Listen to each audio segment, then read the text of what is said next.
mindset zirina ebika. Fe wano mu Africa eyaffe eri fixed. Okay, yeriwo eyo.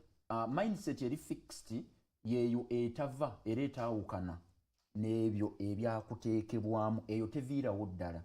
Okay. Oli bw'aba mu katoliki aba mu katoliki kiwedde. Teba kubuuza, teba kuwabula, teba kusalawo. Tesobola kyusibwa. Fixed ebeera fixed. Okay. Kyova olaba nti wano ojja kwesanga nga bwe nakugambye nti obulamu bw'omuntu osobola okubupredictinga n'omanya gye bunaggweera ng'otunuulidde script y'abantu abaki abalala naddala abamufaanaganya endowooza.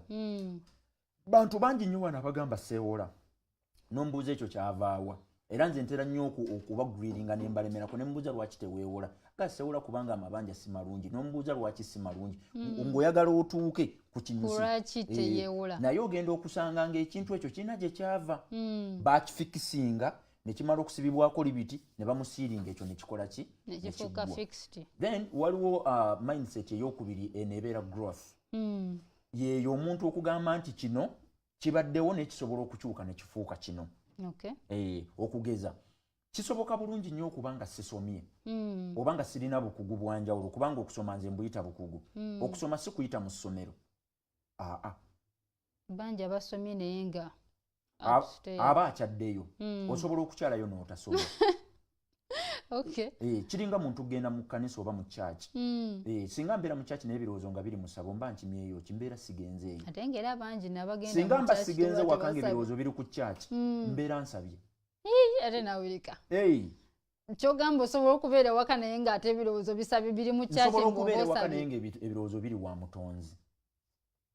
Okay. So mindset ya growth egamba nti kino kibadde bwe kiti naye nze nsobola era abantu abalina growth mindset basobola obutajoogerako mu bigambo naye ne bagiragira mu bikolwa.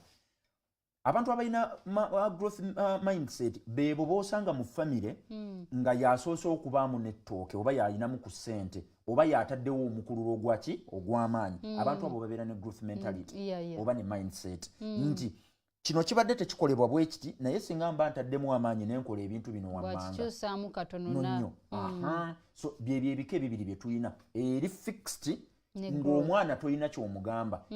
Wano abantu bangi abampeereza abaana omwana ogenda okwogera naye bannange ng'omwana alina cogs in the system oba zempita mental blocks nga yaggalawo dda buli kimu n'omugamba ekyo nedda ekyo mami yaŋŋamba nedda mami ekyo yakiŋŋaana n'omugamba kati oze wano ngezaako ku undoing njagala you unlearn what you learned. Tuteekemu ebipya nga bw'olaba bw'okyusa yingini y'emmotoka nga bw'olaba bw'okyusa oyiro w'emmotoka ng'oggyeko olubuto olukubuulira nti enjala ennuma obwongo bwo tebwogera ne bwe buba obukalu tomanya. Enjala olubuto olwo lusobola okubuulira nti enjala ekola ki n'onoonya ky'olya naye obwongo tebwogera. Omutwe ne bwe guba omukalu ne bwe mubaamu empeke tomanya kuba tegugenda kukugamba. Kati ffe abakuliraanye era abakumanyi ffe tusobola okukola ekyo ne tugana naye n'omanyi ebintu bitambula bubi.